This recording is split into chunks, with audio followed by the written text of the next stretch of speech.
Egg and sperm जो हमारे gametes हैं, आपको पता है कि ये हमारी बॉडी में बनते हैं और फिर बाहर रिलीज होते हैं और इन्हीं से रिप्रोडक्शन होता है ना। स्पर्म का साइकिल डिफरेंट है, स्पर्म हर 3 महीने पे नया तैयार हो रहा है। बट एग जो है, एग एक फीमेल की बॉडी में जन्म के समय फिक्स हो जाता है। तो जो आपकी लाइफस्टाइल रही है लॉन्ग टर्म, वो आपके एग्स को इफेक्ट कर रहा है, स्पर्म्स को भी इफेक्ट कर रहा है। बहुत सारे फैक्टर्स हैं जो एग एंड स्पर्म की क्वालिटी को इफेक्ट करते हैं, बट मैं कुछ इंपॉर्टेंट फैक्टर्स के बारे में बात करूंगी। सबसे पहले एज। एज इज समथिंग जो कोई डिनाई नहीं कर सकता है, कोई रिवर्स नहीं कर सकता है, कोई स्टॉप नहीं कर सकता है। तो एजिंग का इफेक्ट आपके गेमीज पे आएगा ही आएगा। एक 20 साल की लड़की और एक 40 साल की फीमेल के एग्स की क्वालिटी में जमीन आसमान का अंतर होता है।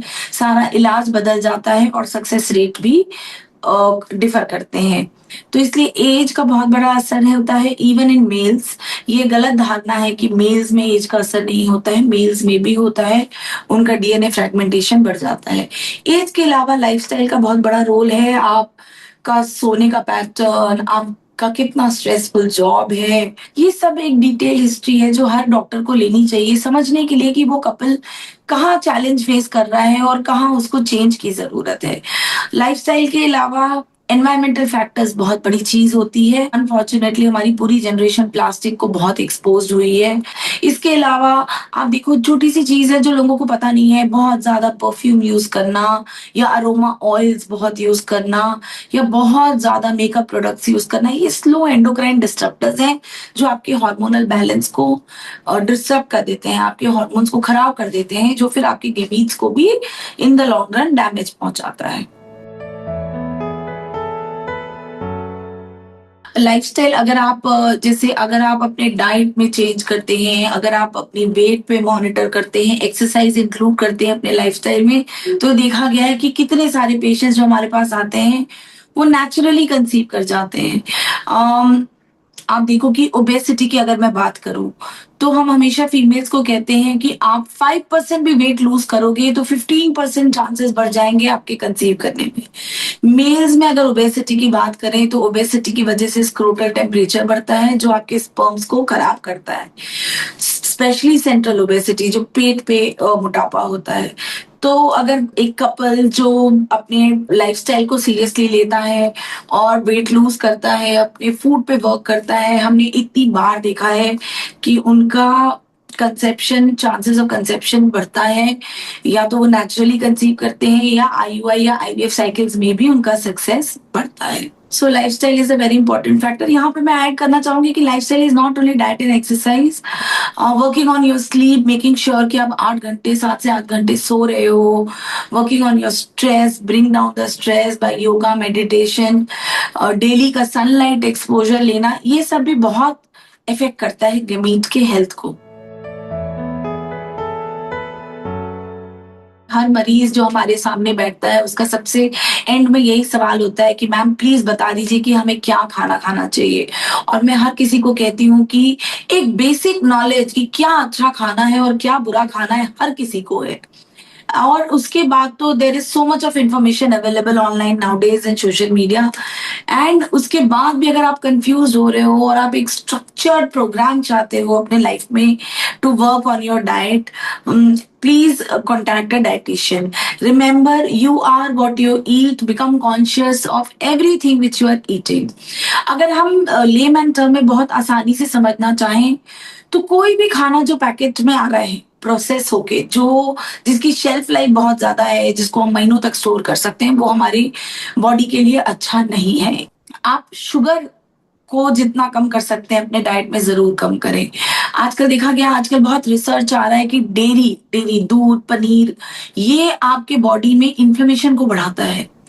अब लोग कहेंगे कि दूध is something so important and milk, आप मिल्क के बारे में, तो आज से 20 साल 50 साल पहले जो दूध मिलता था और आज जो दूध हमारे सर्कुलेशन में आ रहा है, देयर इज अ डिफरेंस, है ना।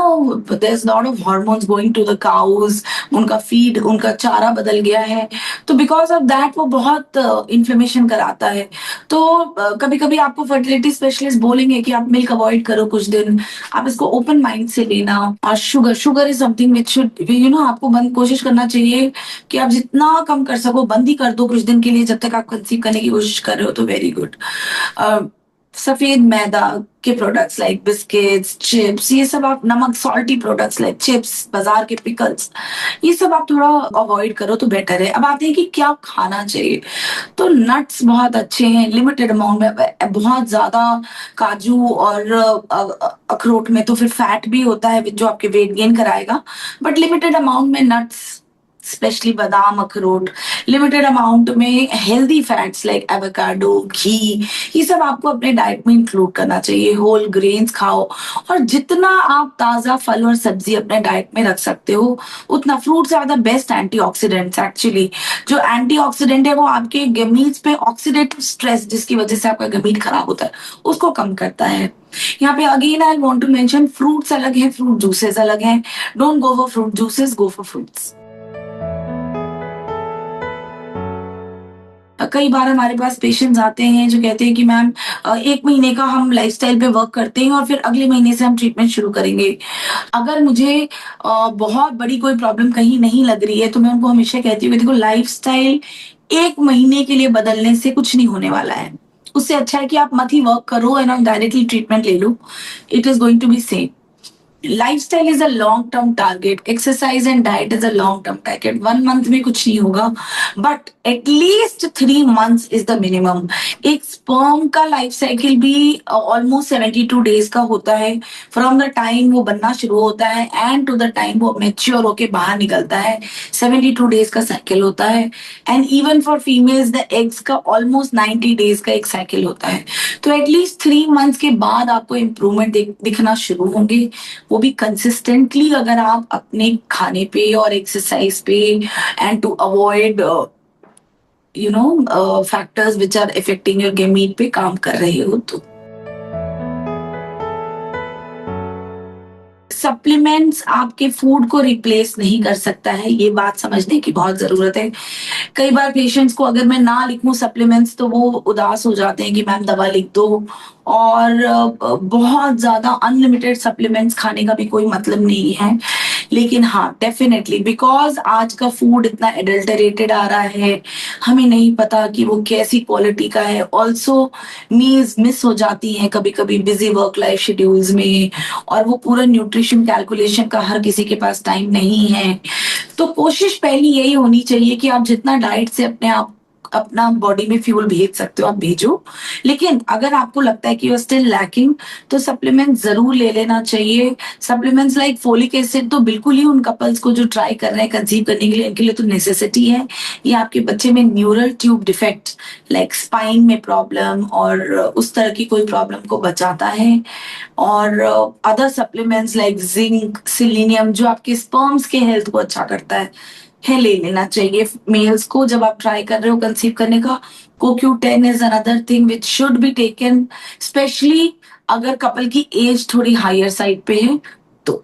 Vitamin D is a very important supplement, क्योंकि अगर सनलाइट से नहीं पूरी हो रही है, बिकॉज आजकल का लाइफस्टाइल ऐसा है, तो विटामिन डी का रिप्लेस सप्लीमेंट जरूर ले लेना चाहिए, क्योंकि गेमीज के फंक्शनिंग में इट इज वेरी इंपॉर्टेंट।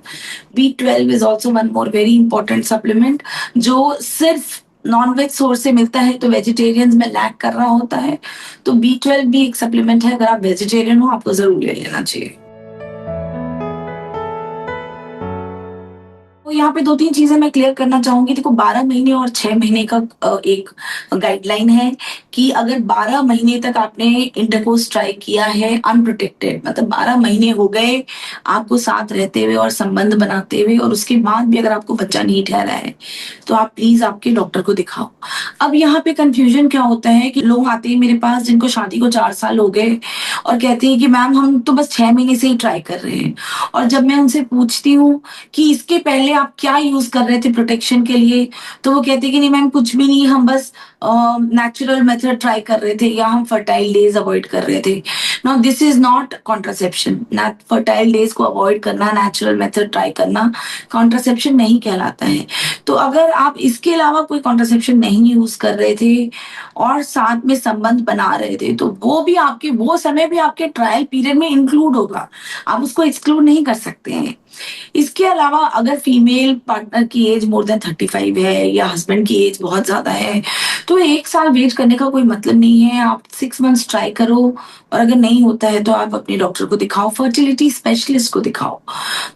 इसके अलावा अगर आपको पहले से पता है कि आपको कोई प्रॉब्लम है, आपको पीसीओएस है सीवियर या आपको एंडोमेट्रियोटिक सिस्ट है या आपके स्पर्म्स में प्रॉब्लम है, आप कैंसर का ट्रीटमेंट ले चुके हो पहले, इस तरह की कोई हिस्ट्री है, तो आप इमीडिएटली भी दिखाने जा सकते हो।